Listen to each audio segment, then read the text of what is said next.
Hey guys, this is Comic Uno, and today I'm doing Comic Uno's Best Comics of the Week, so let's get started. Of course, at the end of the episode, we do the viewer's pick of the week, so in the comments below, let me know your pick of the week, and hopefully you guys could go subscribe, like this video, and comment, because it really does help the channel. Now, moving into my books for this week, I had 13 books, so a rather average sized haul. Number 13 for me this week was Cable issue 12. I feel like this book has been almost over for issues. It's been so long that we've been trying to get to the end, and I feel like the movement of this book has been really stagnant. There hasn't really been a huge encompassing narrative. You know, we had the return of older Cable, these baby story that's been going on for a while, and honestly, we get to the final battle, we get to the pinnacle, and because there wasn't really that emotional weight or connection with this book, even though there's a lot of great characters that show up, it kind of sizzled for me here and didn't really do much, and it was just a very bland finale to a book that had a lot of promise, but sadly I don't think ever really stuck the landing, besides the artwork. I think the artwork was really great for this, and probably one of the main reasons I stuck with this for so long. So giving that 2 stars, and that is number 13. Moving on to number 12, which is Batman Secret Files Huntress, issue 1. I know that Batman is no stranger to the Secret Files books. I honestly don't think I've ever read a Secret Files book because they tend to just be very fillerish.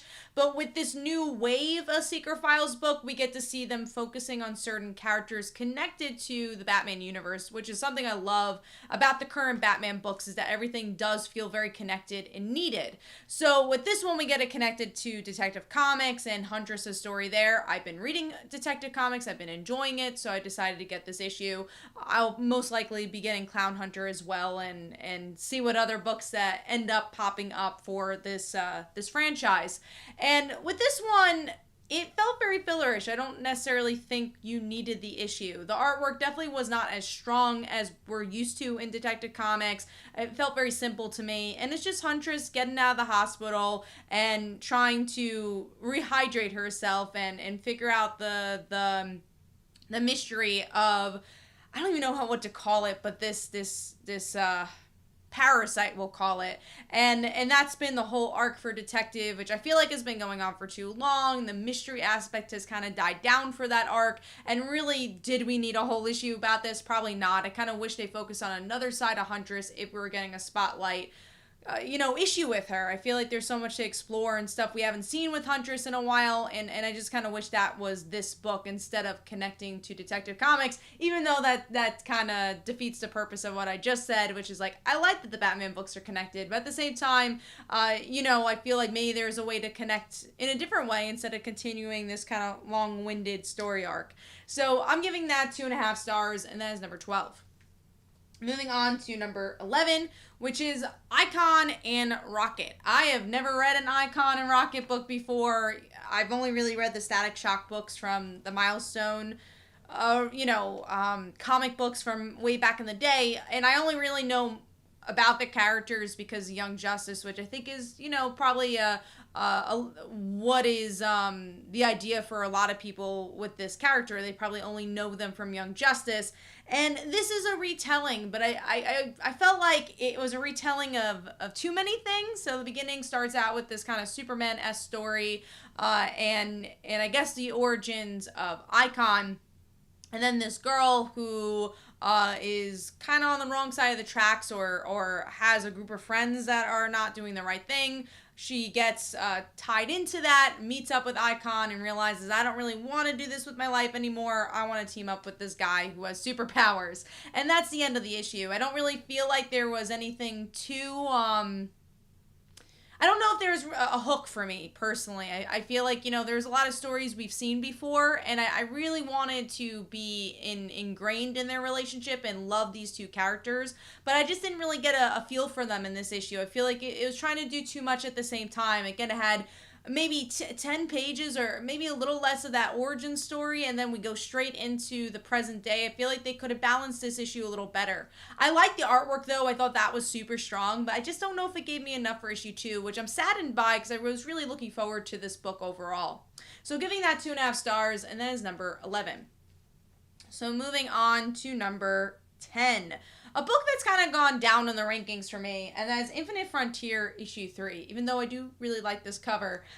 Another book I feel like that kind of spreads itself too thin. There's too many stories going on. We have Alan Scott and his son trying to look for Jade, their sister slash, for Alan Scott, his daughter.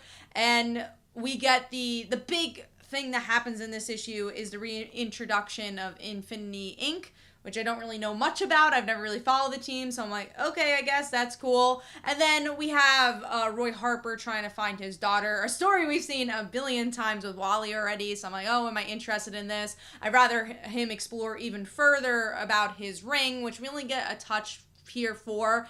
And the aspect which is the main part of this book is the multiverses, but that just kind of feels thrown in here. It doesn't really mesh very well. So I just feel like there's too many arcs going on at the same time to really tell a cohesive story, and it makes it kind of slow down this book, where I feel like issue 1 a lot of great stuff happened, and then issue 2 and 3 has been a bit of a slug.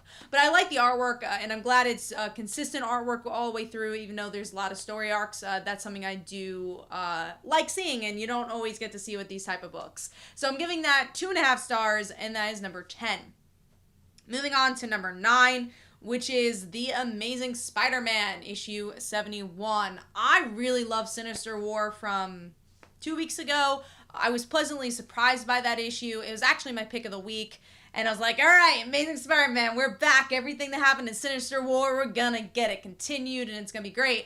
And that doesn't quite happen here. Is very much a stall for whatever is going to happen in Sinister War. I don't even know if we needed this issue. It was, we're getting one step closer to one more day being resolved, and it's just a big tease and a lot of words and dialogue that doesn't have a lot of substance. That's why I felt it was just like, oh, here's some narration about how Peter feels, or about how Norman feels, or how Harry feels, and I don't really think it added anything to the story until we get to the end, where it looks like Mysterio, I guess, betrayed Spider-Man and Mary Jane, and its kindred face-to-face with Mary Jane. A story we've already seen before. And then Mary Jane saying, hey, I don't remember this. Again, tying into One More Day. And just nothing really happens in this book. The reason this is a little higher, again, I like the twist with the Mysterio stuff. And the artwork was really good. I think that this artist has improved even more as they've been doing more pages for Amazing Spider-Man. So I enjoyed the art. And well, I enjoyed half the art, because there was another artist that had very, very simple art, and I didn't quite like that as much. But the main artist had pretty good art. Still a 2.5 star book, but I'm giving that number 9, and again, giving that 2.5 stars. Moving on to number 8, which is Static Season 1. Speaking of Milestone, and that's issue 2. This was a good issue.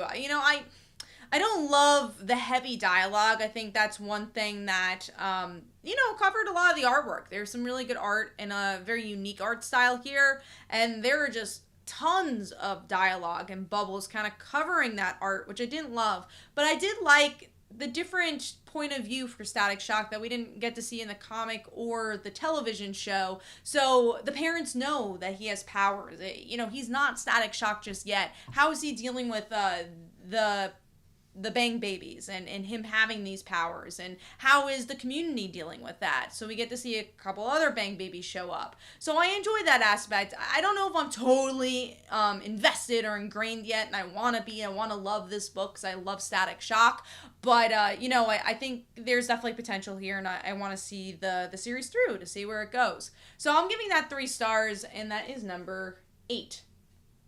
All right, moving on to number 7. Sad to see this a little lower, and that is Black Widow issue 9. I'm just kind of getting a little tired of this arc of the Apaches. I don't remember their name. Starts with A.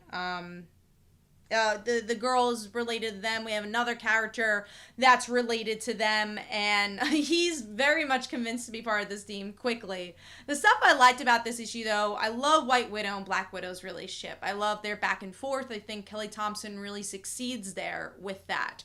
The action blows my mind. The artwork for this book is so good, and even though this is kind of a more subtle issue, a slower issue, there are some good emotional beats. We have White Widow almost die and them trying to save her, and having some really good action there.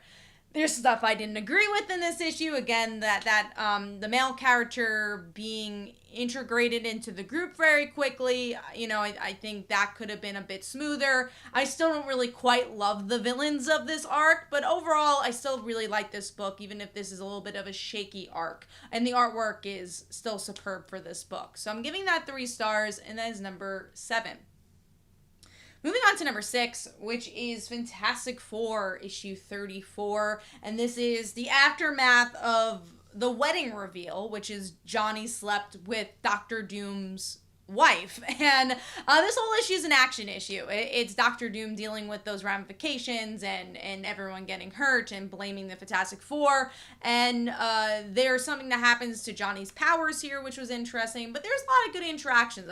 Sue interacts with Namor here. There's some funny lines there, but it is just an action issue. The artwork is pretty solid. The one thing I don't love about Slott's dialogue work or scripts, and I've seen this since Amazing Spider-Man, anytime there's a lot of action, any artist there's just usually a lot of like fire in the background. There's just not a lot of detail, and that just, no matter what, any artist, it just always tends to be this really cluttered action sequence. So I'm guessing it has to be in the script that the reason why it kind of looks the way it does, and that's a little distracting to something that could be a really great action issue just becomes a subpar action issue. But I love the interactions between the team and Dr. Doom, and I thought it was a pretty good transition to whatever this anniversary issue is going to end up being. So overall, I enjoyed it. I don't think it was the best Fantastic Four issue, but I'm going to give that 3.5 stars, and that is number 6. Moving on to number 5, which is Daredevil, issue 32. The artwork was not as strong in this book as it usually is. There were some interesting facial expressions, especially for Elektra, and interesting angles. And also the colors kind of felt a little damp, especially the reds. You saw that with Spider-Man and Elektra, so that was a little disappointing. But the story was good. I mean, this is a really interesting lead up where we get to see Elektra versus Bullseye, and obviously we know they have a big history with each other, and it's more of the lead up towards that and what Bullseye's doing to the city and what it means to be Daredevil now that she's still Elektra, but how will she deal with her arch nemesis when she has the pride and the mantle of Daredevil? How is that going to be different? The stuff I actually thought was a little weaker was Daredevil. Every single time we went to the prison, I'm like, no, go back to Elektra. That's more interesting. I mean, Bullseye's there. So, I do think they could have had a stronger arc for Daredevil, but Elektra stuff really pulled the issue for me, and very curious to see where this is going to go. The ending, we get to see Elektra stabbed. There's 3 Bullseyes. What the hell is happening? It was a very good cliffhanger, and I'm excited to see what this battle is going to look like. So giving that 3.5 stars, and that is number 5. Moving on to number 4, glad to see this in my top 5, and that is the Mighty Valkyries, issue 4. I'm very happy to see Runa and Jane interacting with each other. It took 4 issues to get there, but I think the issue or the series really improved because they were interacting with each other. It didn't feel so separated, and the things they were dealing with were similar things. And also I just love the contrast between Jane and Valkyrie, and I think they played with that very well, with Jane hanging out with her best friend, her literally talking about the dual identity and really seeing the switch between the two. I thought that was definitely the strength of the issue, with Madia's just beautiful, gorgeous, Madia's beautiful, gorgeous artwork. It's drop dead gorgeous. I love the art. Contrasting with this kind of more cartoony artwork, I don't know how to feel about that. But I liked Runa meeting Thor. I enjoyed that aspect and how that was different between her relationship and Odin. To really get to see a new relationship form, I thought was cool. I don't quite care about the villain of this arc. This is why it's not like my number one pick. I don't know if I love the overall plot, but I do like the character moments here.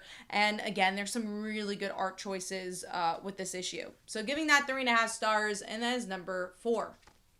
Moving on to number 3, which we talked about the tie-in issue, but this is the actual issue, Detective Comics issue 1040. There's some interesting tidbits here, like, excluding the actual plot with the dad character, Worth, and what's going on with him and being kind of the puppet master of Bruce Wayne's life, and Penguin kind of being involved. Excluding that, there's this really interesting human conversation between this drunk guy that's in jail with Bruce and says, "Hey, I know you're Batman," and we get this whole story about it, and then it just kind of falls apart because he doesn't remember in the end, and I don't know if it's actually going to go anywhere. And I was like, man, that was actually an interesting story. I kind of wish that was a one-shot and we actually got to see a bit more of that character, because I'm like, oh, I was like totally in. Like, the artwork was so good. I loved the contrast with the coloring. We got kind of a modern feel with the present day, and then you go back to this more Silver Age style for the coloring in that flashback, and I really liked it. I was really, really engrossed, which is why this issue is so high. But the reason I couldn't bring it to number 1 or even a 4-star book is because I'm like, okay, so where do you go with it? It just kind of ends, and I was a little disappointed with that because that was like the most interesting aspect of the issue. So overall, I'm going to give that 3.5 stars. The artwork is so good for this book. I mean, literally, it's a Talking Heads book, and there's some action here and there, but Dan Mora does a beautiful job at it. I already talked about the amazing colors here as well. So it was a good issue. I just think it could have been a great issue, and I was a little disappointed it didn't quite make it there. So I'm giving that 3.5 stars, and that is number 3. Moving on to number 2, which is Robin, issue 4. I love this book. But this was a little bit of a filler. This is a little bit of a filler issue where we get to see Robin kind of leaves his surroundings and meets up with Ra's al Ghul. There's definitely an interesting conversation between Ra's and Robin, and interesting contrast of beliefs. So that was cool. We get to see some training, but that was kind of it that happened. There's some repetitive dialogue there of, him being the son of Batman and what exactly that means. We get some good stuff with Ravager and the new character Respawn, but nothing that, that really surprised me or like made it stand out in this issue. But the stuff that I really liked is the ending of this issue where we get to see the previous Robins. We got Steph, we got Dick Grayson, Red Hood, and Tim come up to Damian and say, hey, we know where you are. What's up? And we're going to get this Robin reunion. And I've been waiting since the solicits announced this issue for this. And I've been so excited. And yeah, I can't wait to see what that interaction is going to look like.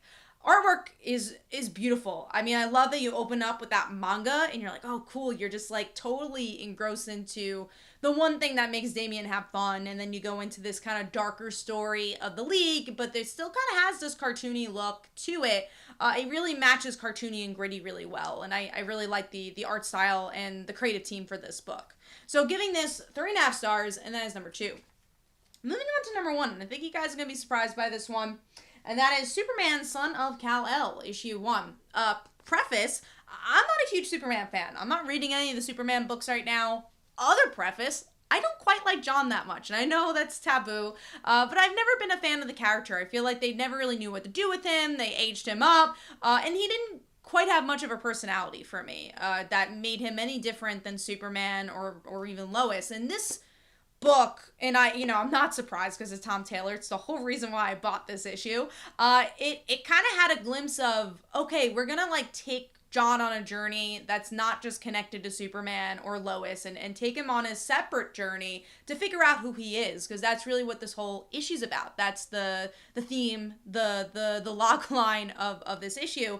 And you have a beautiful opener of his birth, and that's right when I'm grabbed. I'm like, okay, this is a really cool story of, how he was born and how the superhero community took that, how his parents took that, and the pressure he has as being Superman's son, but at the same time trying to figure out who he is. He aged 5 years and skipped his adolescence. Like, who is John outside of being Lois and Clark's son, but at the same time taking everything that's wonderful about those characters and making it his own. And the idea of like, okay, I'm a hero, I could save a guy out of a burning building, but how do I prevent the burning building? And I just thought the themes and the bigger picture ideas were so well presented here. Artwork was really solid as well. I believe it's Tim's that's doing artwork. Yeah, so he did some Young Justice, so already works well with the youth aspect. It kind of has a Dan Mora feel as well. Just a really solid issue, and it makes me look forward to see where John's gonna go, and hopefully have a bit more dimension and personality to really at least for me to become a fan of John. But I really thought issue 1 was a good stepping stone in that direction. So overall, giving that 4 stars, and that is my pick of the week. Of course, in the comments below, let me know what your pick of the week was, because I will announce next week what the viewer pick of the week was. Speaking of, last week's viewer's pick of the week was Moon Knight, issue 1. And here are some comments about that. Hopefully you guys enjoyed. This is Comic Uno. Definitely follow me on Twitter and Facebook. Go check out my comics like Father Like Daughter, The Color Dancer, and for free you can read Slice of Life on Webtoon. And then also every Tuesday at 10 p.m. Eastern Time is Comic Book Weekly, where we discuss our favorite comics and comic book news. Thanks guys. Bye.